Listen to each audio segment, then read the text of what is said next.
Sejam todos bem-vindos ao curso Conhecer e Reconhecer-se nos Temperamentos. Se você chegou até aqui, é porque você realmente tem interesse em conhecer sobre essas emoções que influenciam os nossos temperamentos, as nossas ações diante das situações. Bom, eu sou o William, professor de Filosofia e História, e quero fazer essa caminhada com vocês.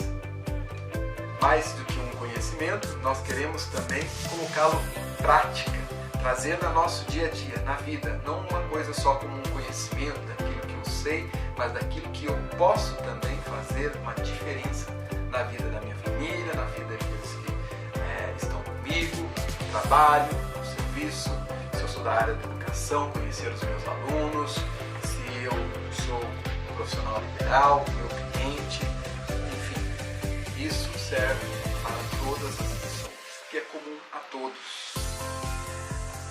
Pois bem, na primeira aula nós vimos as 8 aulas, o que iria lidar em cada uma delas, e vimos de forma bem superficial aquilo que se trata dos temperamentos. Hoje trago aqui para vocês sobre a história, por trás dos temperamentos. Como foi que surgiu os temperamentos, como que foi que aconteceu para chegar até esses nossos tempos de hoje. Estamos aqui falando sobre os temperamentos. Bom, quando eu estou em aula, no 6º ano, nós temos o começo da história, estuda-se porquê da história, o que ela estuda, e aqui eu coloco para vocês também, o que a história pode estudar. A história pode estudar de tudo, desde, por exemplo, uma caneta. A caneta, a gente pode ver, bom, quando que surgiu a primeira caneta tinteira? Quem foi que inventou a caneta tinteira? Então, nós sempre vamos ver que qualquer coisa pode ser estudada pela história, porque tudo tem o seu início, meio e fim. E se nós pegarmos todas as coisas onde nós vamos puxando o seu início, puxando aquele fio ali, olha, que fez isso, mas de onde surgiu isso, por que veio isso, mas quem que fez aquilo, no finalzinho, do princípio de tudo, existia Deus, como nós vimos na primeira aula, e por isso é tão importante, eu coloquei dessa forma, porque o princípio de todas as coisas, então, nos remetem sempre a Deus, como também no final. Deus é a certeza de tudo. Bom, sabendo disso, também o nosso curso, que fala dos temperamentos, tem a sua história. Não surge do nada. As coisas não surgem do nada. Não, tem que ter um início. Então vamos saber aqui agora, através de um fato histórico, como chegou a ser relacionado isso. Isso nós chegamos a esse conhecimento lá pelo século IV a.C., com um cidadão grego chamado Hipócrates. Hipócrates era um filósofo, um médico, que se debruçou sobre a medicina e trouxe grandes conhecimentos que ajudou muito aí o desenvolver da medicina. Para vocês terem ideia, até o juramento ainda dos médicos hoje traz ali essas referências a Hipócrates. Hipócrates, então, eu também convido a você, depois no Google, puxar o juramento de Hipócrates.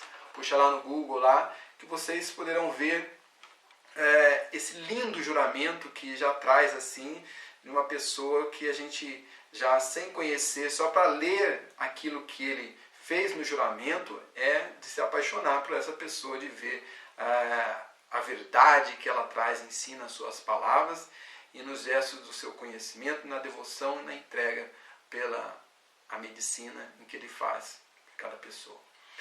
Bom, nós podemos ver até uma fala dele, mais ou menos assim, que ele diz que o teu alimento seja o teu remédio e que teu remédio seja o teu alimento. Olha, Naquela época ele já sabia a importância do alimento sobre cada um de nós.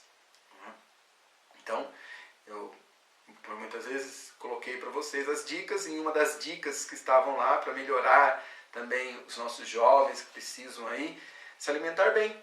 Né? Isso também faz com que ele melhore no seu rendimento escolar. Porque a pessoa que não se alimenta bem vai para a escola e não aprende direito, né? Não consegue, porque a fome atrapalha, ou se comeu alguma coisa que não é nutritivo também, né? Logo passa, só encheu e não traz nada ali para que o organismo receba. A neurociência traz para nós que alguns alimentos ativam, deixam-nos ativos ali e ativam neurônios, que fazem com que a gente possa usar melhor a memória, podemos nos concentrar melhor. Então, a importância do alimento naquela época, então século IV a.C., já valorizado por Hipócrates. Bom, esse início de mundo, há muitas coisas a serem conhecidas. Os primeiros filósofos ali querem entender e compreender o mundo, e eles desenvolvem algo que traz ali o conhecimento que todas as coisas têm a composição, os principais elementos da composição do mundo são 4, que é o fogo, a terra, o ar e a água. Então esses 4 Analisando elementos isso, são Hipócrates básicos da coloca vida. Então, diante do seu conhecimento em que ele se debruça, de uma certa experiência ali em que mais de observação, de dedução, porque naquela época não se poderia dessecar ali os corpos. Então era algo que infringia a religião. Eles poderiam fazer isso com os animais mais próximos, assim, para ver como que era a veia, alguma coisa, né? Como que era por dentro. E imaginava-se ali como o corpo humano se dava dessa forma, mais próximo dos animais em observação. Portanto, diante daquilo que ele percebeu, ele viu que os seres humanos tinham um humor. O que seria esse humor? Não é um humor que nós temos hoje, de achar as coisas engraçadas, né? De dar risada. Não é esse humor. É um humor de úmido, de molhado.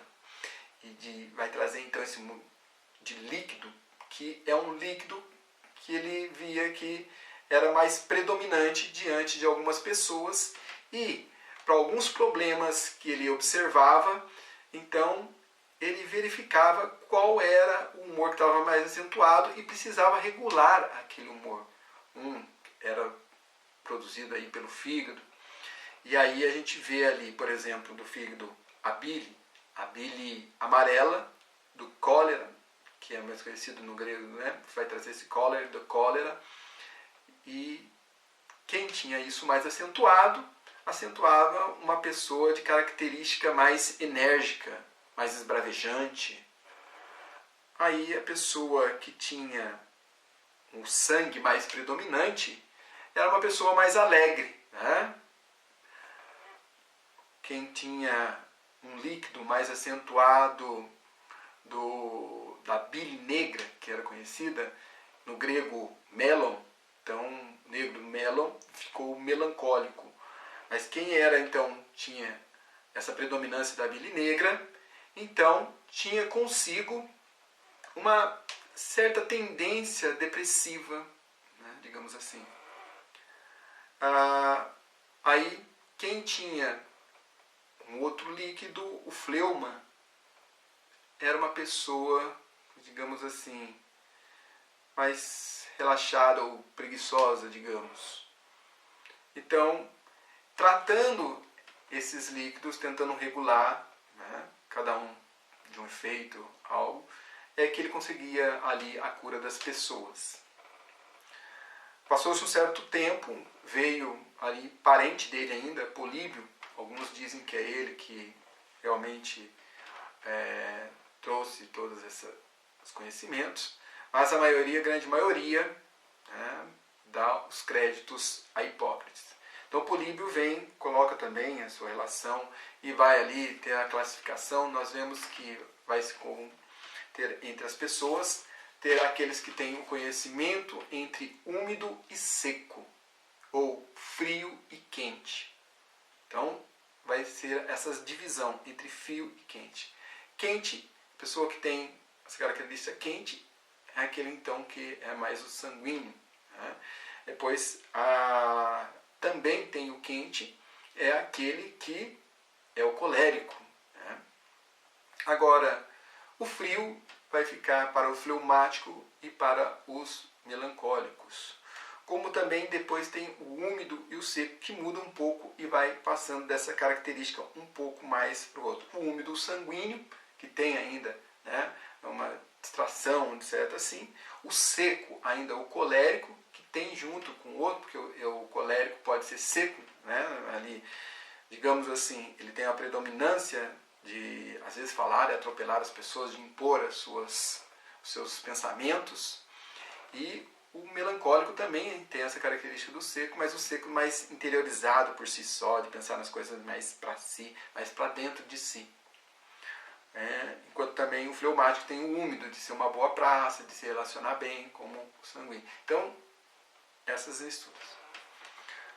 Bom, o fato que passa-se o tempo, chegamos aí a tempo de cento e poucos anos depois de Cristo já, esse avanço que a gente dá na história, vem, então Galeno traz isso para nós, escreve e coloca então como temperamentos da escola ainda de Hipócrates, né, um filósofo e um médico, que vai trazer também aí o seu conhecimento e vai se debruçar, ele como um grande estudioso, escritor, escreveu de mais de 700 livros, naquela época, mais de 700 livros, né? Até eu falo, nossa, parece alguma coisa que não bate, né? Mas diz que muita coisa se perdeu ali, que um tempo queimou, até próximo ainda dele. E ele se pôs a escrever muitas coisas dele ainda. O fato que ele escreveu, e ele é o primeiro a usar então o termo de temperamentos. Ele vai observar que as pessoas têm certas características, mas não só de doença, de algo que faz mal para as pessoas, mas é uma característica daquilo que traz do humor de cada um, né? Dos líquidos acentuados, então, para influenciar cada uma das pessoas. Então, ele percebe isso e ele fala que essa junção que se dá, através, imaginemos aí um tacho bem grande, e que ali seja colocado, né, então, um pouco o sangue, a bilis negra, a bilis amarela e o fleuma, e nessa mistura, tá, só um exemplo, estou dando aqui, né, aquilo que foi mais colocado, né, do ingrediente sobressaiu mais, vai definir ali as características da pessoa, a personalidade das pessoas. Então, quando se sobressai mais o sangue, então a pessoa tem uma característica de ser mais sempre alegre, vivificante, conversa bem. E só fazendo um adendo aqui, né, que a gente fala assim, alguns parecem mais os pontos positivos, outros negativos, mas todos eles têm pontos positivos e negativos a ser trabalhados. E uma coisa que é bom para a gente bater sempre o martelo e dizer aqui, que eu vou colocar em várias aulas, é que isso não nos determina, né? Nós podemos e nós conseguimos trabalhar cada um deles.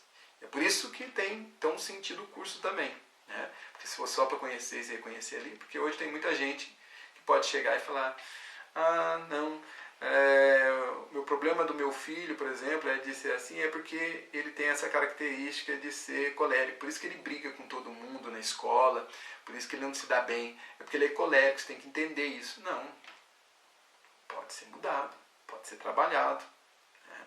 Pode ser enfatizado aquilo que é bom diante daquilo que o colérico traz. Bom, então Galeno traz isso para nós, escreve e coloca então como temperamentos e vai trazer uma distinção ali, né? Fazer junto também aquela parte em que a terra, água, ar e fogo fazem parte desse conhecimento e dessas características dos 4 elementos, e ainda mais, né, vai se colocando ali dos elementos que nós vimos das estações do ano. A primavera também tem a ver com cada um dessas reflexões. Primavera, verão, outono e inverno. A primavera estaria relacionado o quê? A primavera é o que acontece? O desabrochar das flores, é a alegria. Então seria o sanguíneo nela. Nós temos o verão quente, fogo.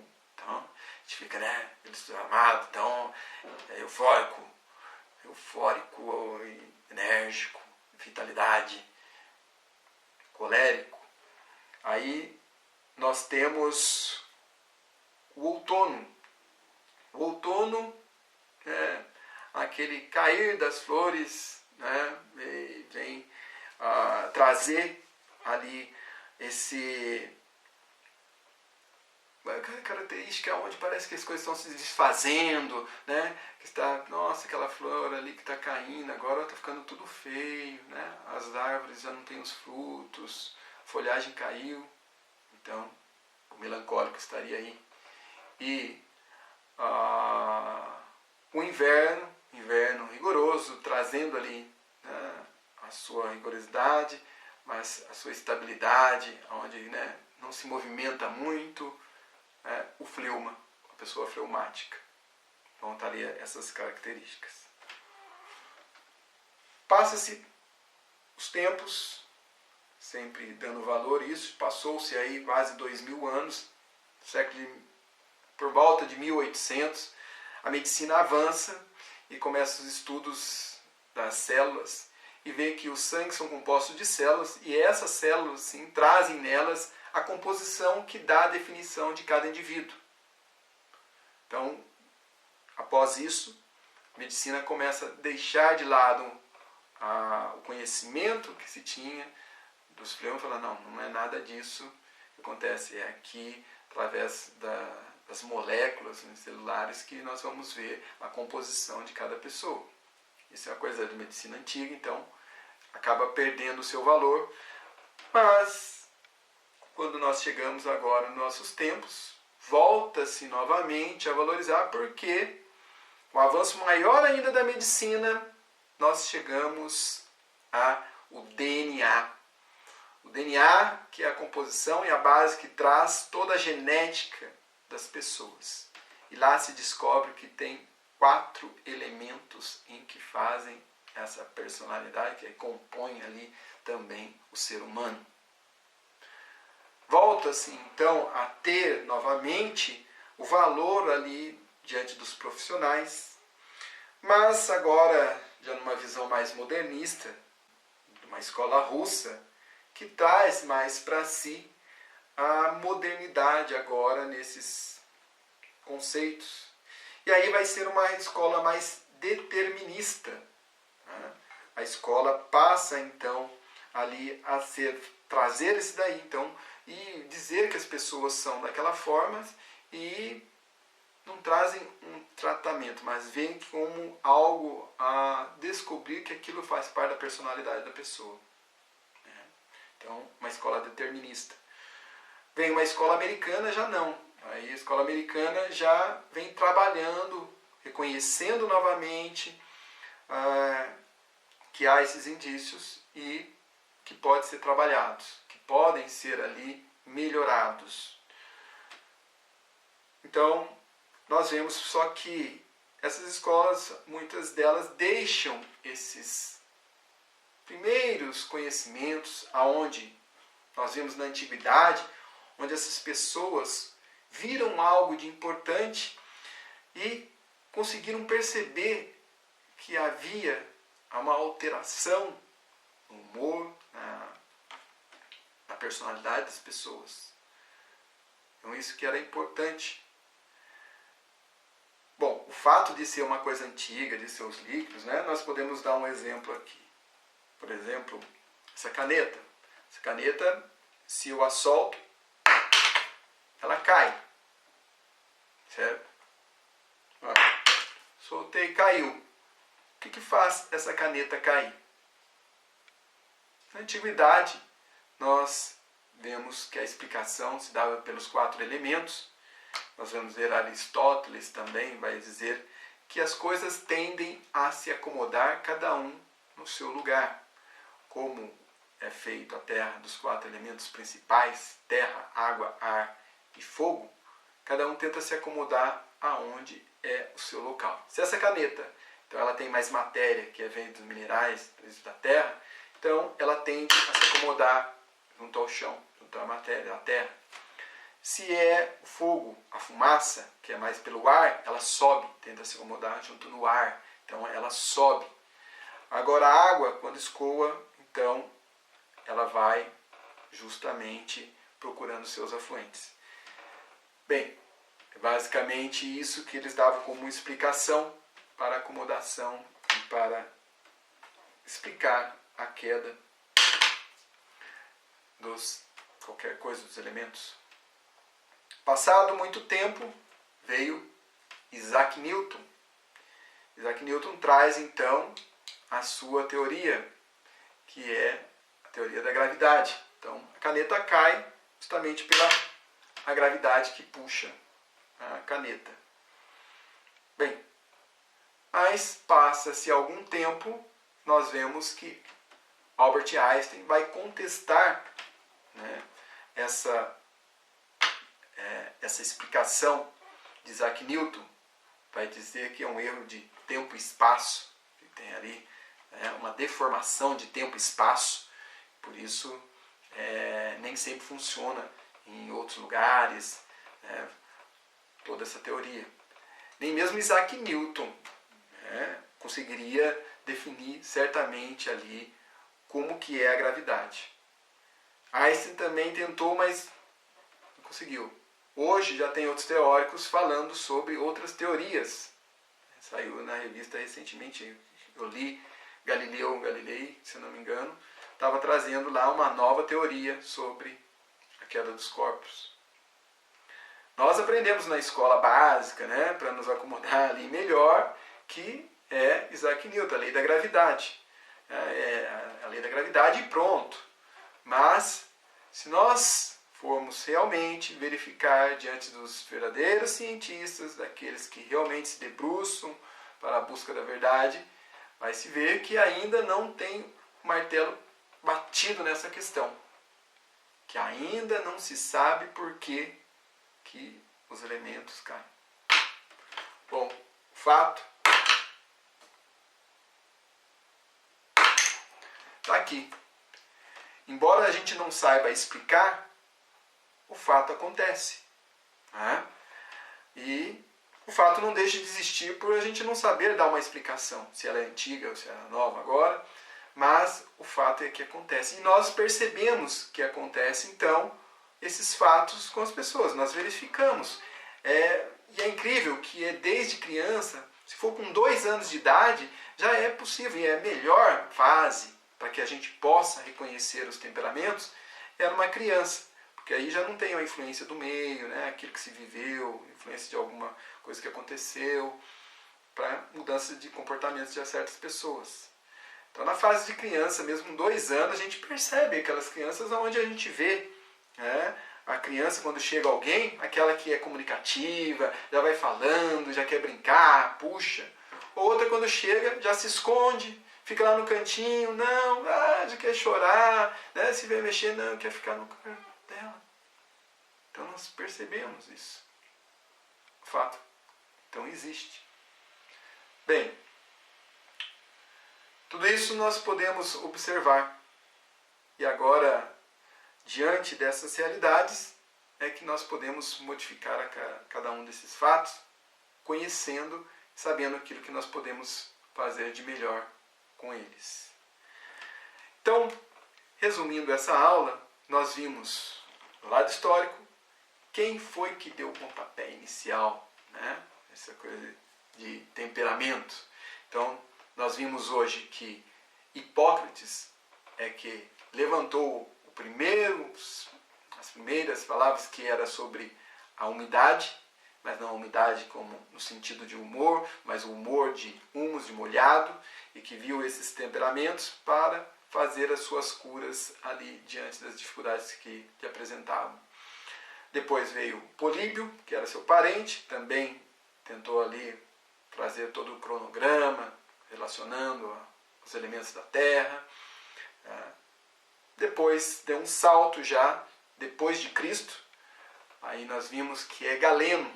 E aí Galeno vai trazer consigo também ali os temperamentos. É ele que vai usar a primeira palavra temperamentos, que ele vai ver que aquilo não é só uma doença, né? Não é só algo para curar uma doença, mas traz uma características de reação das pessoas diante de algumas situações. Umas têm uma predominância a reagir de certa forma, que as caracterizam.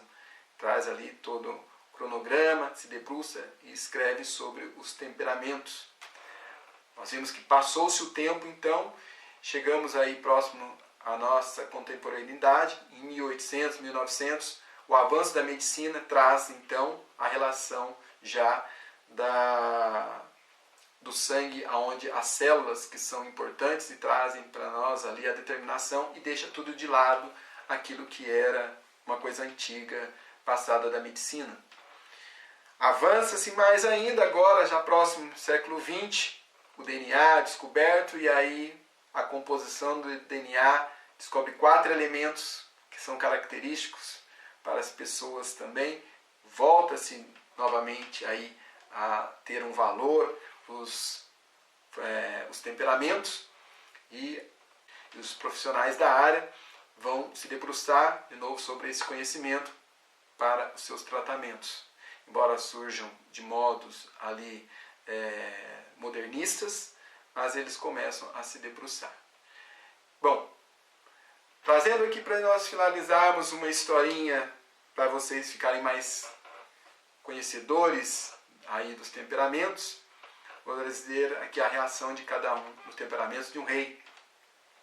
Então chega o seu súdito para o rei colérico. O rei colérico está lá sentado, e aí chega o súdito. Rei, nosso reino está para ser invadido pelos reinos do norte. Eles querem tomar o nosso reino. Como isso? Como pode? Hipócritas! Não farão isso. Rei, o exército deles é muito grande. Não tem problema. Eu mesmo farei parte do campo de batalha com a minha espada e levarei os meus melhores guerreiros e nós venceremos, mesmo em menor número. Bom, esse é o colérico. Agora vamos ver o rei sanguíneo. Rei, o nosso reino está para ser invadido. O quê? O nosso reino ser invadido? Mas como? Como que pode isso? O reino do norte. É ele que está querendo invadir a nossa... Mas como? Não, eu vou conversar com ele, pode deixar. Não. Mas ele não quer conversa. Mas eu converso com o reino do norte, eu converso com o reino do sul, e a gente se junta e vai lá e enfrenta ele. O exército deles é maior, hein, rei? Não tem problema, não, deixa comigo. Eu converso com ele, pode deixar que nessa situação... Vai vendo todo o caso aí, ver quem pode ajudar a gente, mas deixa que eu mesmo vou lá, bato um papo com ele lá e nós vamos acertar de boa tudo isso. Pode deixar. Esse, então, foi o sanguíneo. Agora nós temos o rei fleumático. Rei, fala. Nosso reino está para ser invadido pelo reino do norte. Eles estão querendo pegar o nosso reino. Sério? Tem certeza disso? Rei, é verdade, ele já chegou para nós esse comunicado. Mas você sabe se é agora, se eles... Por que eles querem? Você sabe por que eles estão querendo fazer isso? Mas não sei, eu acho que é o nosso plantio aqui que é grande. Mas se a gente der uma parte da nossa colheita para eles, né? Se a gente manda ali um portador nosso e de repente ele pode combinar com ele. Não sei, né? Então, esse é o fleumático. Agora vamos ver o melancólico. Rei, que foi? Rei, olha só, estão querendo invadir o nosso reino. O reino do norte está querendo tomar nosso reino. O que? Meu Deus do céu, não fala isso. Eu sabia, as coisas estavam acontecendo, eu já sabia, alguma coisa de ruim. Eu hoje fui comer um frango, já peguei ali, a hora que eu peguei, queimei o meu dedo. Meu Deus do céu, não pode essas coisas acontecer. Mas o que nós faremos? Não sei. Eu vou fazer o seguinte, eu vou me trancar no meu quarto, você me deixa lá um pouco, eu vou pensar. Eu quero ficar isolado. Não deixe ninguém falar comigo agora. Então, depois dessa encenação teatral aqui, nós temos na nossa próxima aula a definição dos temperamentos. Espero que tenham gostado da aula e se você gostou, compartilhe com os amigos. E até a próxima aula. Deus os abençoe. Fique com Deus. Um abraço.